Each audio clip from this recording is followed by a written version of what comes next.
अवधूत चिंतन श्री गुरुदेव दत्त श्री स्वामी समर्थ महाराज की जय। स्वामी दत्त सेवा या चॅनलवर तुम्हा सर्वांचे खूप खूप स्वागत। तुम्हा सर्वांचं आरोग्य उत्तमाचं राहू दे, राहिलेलं आयुष्य आरोग्यदायी जाऊ दे, तुम्हा सगळ्यांना दीर्घायुष्य मिळू दे अशी मी स्वामीचरणी प्रार्थना करते आणि माझ्या व्हिडिओला सुरुवात करते। बघा, उद्या आहे आषाढी एकादशी आणि आषाढी एकादशीपासून चातुर्मासाला सुरुवात होते।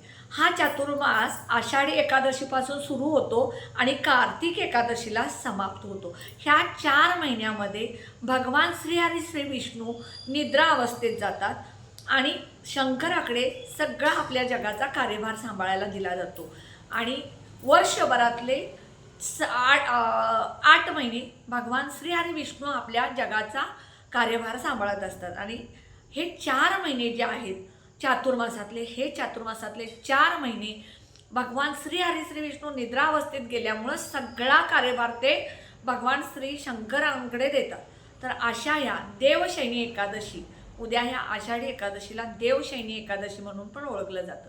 देवशयनी एकादशी म्हणजे काय? देव निद्रावस्थेत जातात म्हणजे विश्रांतीला जातात भगवान श्रीहरी श्री विष्णू, म्हणून देवशयनी एकादशी। तर ह्या देवशयनी एकादशीला आपल्याला उद्या गाईला काही चारा वस्तू चारायच्या आहेत। यामुळं काय होतं तुम्हाला ते सांगते। सगळ्यात पहिल्यांदा आपल्या घरातली साफसफाई स्वच्छ करायची। उद्या शनिवार आहे, घरातली फरशी पुसत असताना मीठ टाकलं तरी चालेल। हळद, मीठ, भीमसेन, कापूर, लिंबू, गंगाजल आणि गुलाबजल टाकून फरशी स्वच्छ पुसून घ्यायचे। घरातले जाळे जळमटे काढायचे।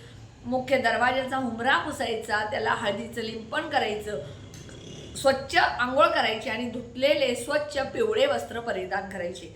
आणि त्यानंतर आपल्या देवघरातली जी नित्यनेमाची पूजा आहे ती करत असताना सगळ्यात पहिल्यांदा उद्या गणपती बाप्पांची पूजा करून, जो काय तुमची नित्यनेमाची पूजा केल्यानंतर भगवान श्रीहरी विष्णू, माता लक्ष्मीची तुमच्याकडे मूर्ती असेल तर त्या मूर्तीवरती दक्षिणावरती शंखानं अभिषेक घालायचा।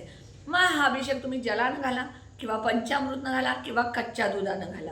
त्यानंतर विठुरायाची, भगवान विठ्ठलाची आणि माता रुक्माईची जर मूर्ती असेल तर त्यावरती सुद्धा तुम्हाला दक्षिणावरती शंखानं अभिषेक घालायचा आहे। त्याचप्रमाणे स्वामी समर्थ आणि बाळकृष्णांना सुद्धा तुम्हाला उद्या अभिषेक घालायचा आहे। तुमच्या कुलदैवत कुलदेवीची पूजा करा, जे काय तुमची नित्यनेमाची पूजा करायची। त्यानंतर तुम्ही सगळ्या देवांची प्रार्थना, पूजा, आरती जे काय ते करायचं। भगवान श्रीहरी विष्णू, माता लक्ष्मीला पिवळ्या मिठाईचा, मग उद्या उपवास आहे, एकादशी आहे, मग केळी, मोसंबी, संत्री, डाळिंब, पेरू ह्या कुठल्याही फळाचा नैवेद्य तुम्ही देवाला दाखवायचा आणि त्यानंतर सकाळी तुम्हाला गाईची पूजा करायची। मग सकाळी तुम्हाला शक्य नसेल तर ज्या वेळेला तुम्हाला दिवसभरात शक्य असेल त्यावेळेला तुम्हाला गाईची पूजा करायची। गाईची पूजा करणं म्हणजे साक्षात पांडुरंगाची पूजा करणं, कारण गाय जी आहे ते 33 कोटी देव आपण हिंदू धर्मामध्ये तिला मानतो आणि ह्या गाईची जर पूजा केली तर मुलांच्या ज्या काय नोकरीच्या अडचणी असतील, नवरा बायकोंचे वाद असतील किंवा आर्थिक अडचण असेल, त्यानंतर बघा तुमच्या नोकरीमध्ये अडचणी, नवरा बायको जमत नसेल, मूल बाळ न होणं, ह्या सगळ्या गोष्टी ह्या दूर होतात। म्हणून गाईची उद्या पूजा करायची आणि गाईला काय खाऊ घालायचं बघा, 1 चपाती आणि गुळाचा खडा। 1 चपाती आणि गुळाचा खडा जर तुम्ही गाईला खाऊ घातला तर तुमच्या घरातलं दारिद्र्य सगळं दूर होऊन तुमच्या घरामध्ये अखंड लक्ष्मी प्राप्ती होईल। आणि ही जी गाईची पोळी आणि गुळ जो आहे तो तुम्ही तुमच्या दोन्ही हातामध्ये धरायचं आणि त्या गाईला असं हातामध्ये घेऊन चारायचं, कारण त्या गाईच्या जिभेचा स्पर्श तुमच्या ज्या दोन्ही हातांना झाला तर तुमच्या भाग्यरेषा उचलतात, म्हणून हातामध्ये घेऊन तुम्ही नैवेद्य द्यायचा पहिला।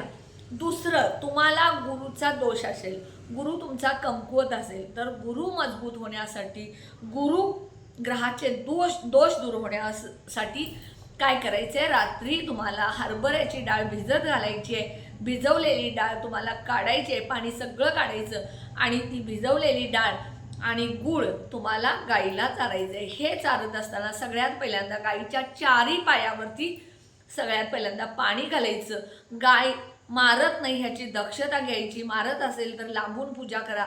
ज्या घरामध्ये जाता पूजेला शेजारी तुमच्या गाय असेल त्यांना सांगा, गोशाळा असेल तिथं जा, पण उद्या नक्की तुम्ही गाईची पूजा करायचं आहे। त्यानंतर गाईला हळदी कुंकू लावायचं, अगरबत्ती लावायचं, दिवा शक्य असेल तर दिवा प्रज्वलित करून त्या गाईचं आरती म्हणजे ओवाळायचं गाईला.